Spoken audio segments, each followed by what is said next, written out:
বন্ধুরা, টি-20 world cup নিয়ে একটা নাটক চলছে বাংলাদেশ এবং পাকিস্তানের জন্য। তারা নাটক করছে, আমরা খেলবো, আমরা খেলবো না, আমরা খেলবো, আমরা খেলবো না। তারা ভাবছে তারা ছাড়া এই টুর্নামেন্ট অর্গানাইজ করা সম্ভব নয়।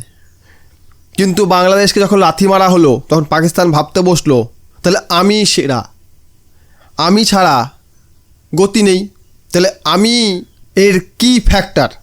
সেই পাকিস্তান বর্তমানে কি বলছে জানেন? ভারত এসব কি করছে মানে, কারণ গত রবিবার দিন নিউজিল্যান্ডের সঙ্গে ভারতের একটি টি-20 ম্যাচ ছিল, বাইল্যাটারাল সিরিজ। সেই ম্যাচে আমরা দেখেছি অভিষেক শর্মা নামক একজন প্লেয়ার 20 বলে 68 রান করেছে, যার স্ট্রাইক রেট প্রায় 340। এই অভিষেক শর্মার খেলা দেখার পরে পাকিস্তানে যত প্রিমিয়ার বলার আছে, প্রিমিয়াম মানে একদম কি বলবো, বাছাই করা সেরা বলার, সেই বলাররা ভাবতে বসেছে যে একে কিভাবে বল করব, কারণ যেভাবে বল করা হোক না কেন পরিণাম একই হচ্ছে।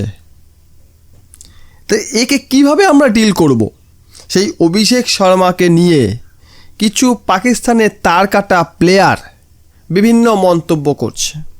আজ অর্থাৎ বুধবার ভারতের সঙ্গে নিউজিল্যান্ডের 4th টি-20 ম্যাচ রয়েছে। এর আগে অর্থাৎ 3rd টি-20 ম্যাচ ছিল রবিবার। সেই রবিবারের ম্যাচে ভারত 10 ওভারের মধ্যে 150 রান প্রায় চেস করে নিয়েছে, 153 রান চেস করেছে।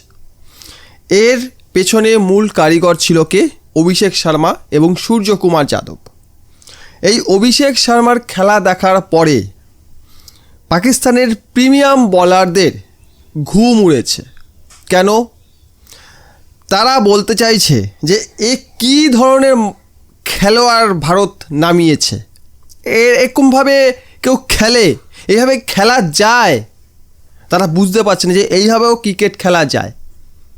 তারা বলতে শুরু করেছে ভারত যেটা করছে সেটা অন্যায় করছে।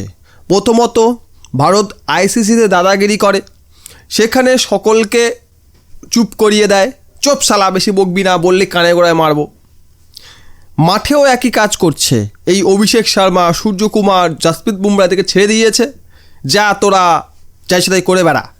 সমস্ত দেশে প্লেয়াররা এসে হাবুডুবু খায়, কী করবে বুঝতে পারে না। কারণ যেভাবে নিউজিল্যান্ডের সঙ্গে ম্যাচটা ভারত খেলেছে দেখে মনে হচ্ছিল উগান্ডা বা নামিবিয়ার সঙ্গে ম্যাচ হচ্ছে। জিম্বাবুয়ে মনে হয় এর থেকে ভালো খেলতে পারতো, এমন মনে হচ্ছিল। ভাই ওটা নিউজিল্যান্ড, দেখে না, ওটা নিউজিল্যান্ড, বাংলাদেশি নয়। বাংলাদেশি দেখলে যেমন ভারতীয় প্লেয়ারদের একটু কি বলবো গিয়ার আপ হয়ে যায়, মানে একটু মারাটা একটু বেশি হয়ে যায়, গিয়ার আপ। সেরকম ভারতীয় প্লেয়াররা ভেবেছে এটা বাংলাদেশের প্লেয়ার, মার শালাদের। সেরকম অবস্থা তো নয়, সেরকম ব্যাপার তো নয়। ওরা নিউজিল্যান্ড, ভালো খেলে, ওয়ার্ল্ড টেস্ট চ্যাম্পিয়নশিপ জিতেছে, ট্রফি আছে ওদের কাছে। এর আগে কবে যেন চ্যাম্পিয়ন ট্রফি জিতেছিল নিউজিল্যান্ড। কাজেই ওরা ভালো, মানে ভালো দল, ওদের সাথে সেইভাবে খেলো। কি খেলছো এগুলো দেখার পরে পাকিস্তানিদের সত্যি কথা বলতে ঘুম উড়ে গেছে। তারা ভাবতে বসেছে আমাদের তো আগামী দিনে ম্যাচ রয়েছে, তাহলে আমরা কি ম্যাচটা খেলবো না বয়কট করব, এই ধরনের চিন্তাভাবনা তারা নেওয়া শুরু করেছে। তারা ভাবতে পারছে না যে আগামী দিনে ম্যাচকে আমাদের খেলা উচিত, কারণ আমরা তো হারবো, এবং শুধু হারবো না, বিশ্রীভাবে হারবো। কুকুরের থেকেও খারাপ অবস্থা আমাদের করে দেবে, আমাদের এমন মারবে আমরা চেয়ারে বসতে পর্যন্ত পারবো না, চেয়ারে বসতে গেলেও লাগবে। সেই কারণে সেই রবিবার থেকে আজ বুধবার 4th টি-20 ম্যাচ শুরু হতে চলেছে, কিন্তু পাকিস্তানিদের চিন্তা কমেনি। তারা ভাবতে বসছে কী জিনিস ভারত মাঠে নামিয়েছে।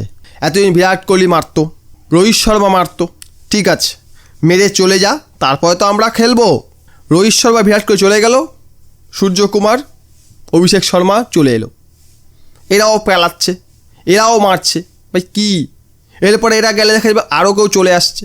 ভাই এটা কি রেডি আছে নাকি? একবারে পাইপ, জলের পাইপ পরপর আসতেই আছে, আসতে এসে থামে আর না। এটা কে জিনিস? পাকিস্তানিরা বুঝতে পারছে না। তারা বুঝতে পারছে না এইভাবেও ক্রিকেট ম্যাচ খেলা যায়।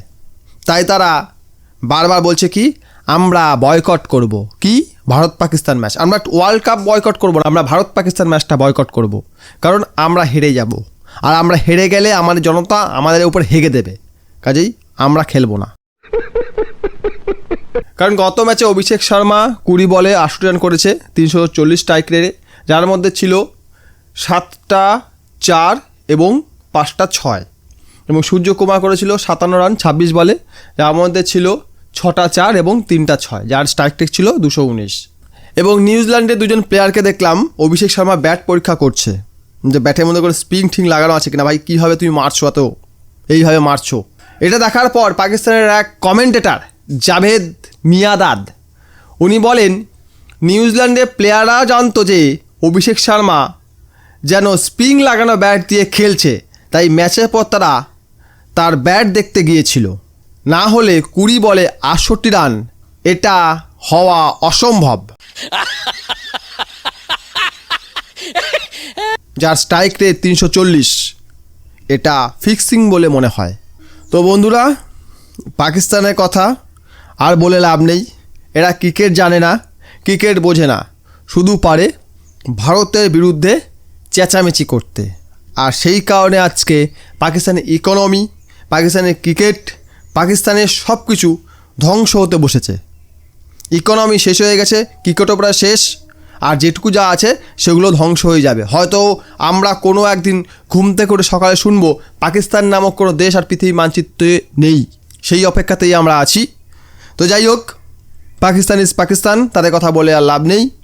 ভিডিও লাইক করুন, কমেন্ট করুন, বন্ধুর সঙ্গে শেয়ার করুন, আর আমার চ্যানেল নতুন হলে এই ধরনের কন্টেন্ট দেখতে চাইলে সাবস্ক্রাইব অবশ্যই করুন। ভিডিও দেখার জন্য অসংখ্য ধন্যবাদ।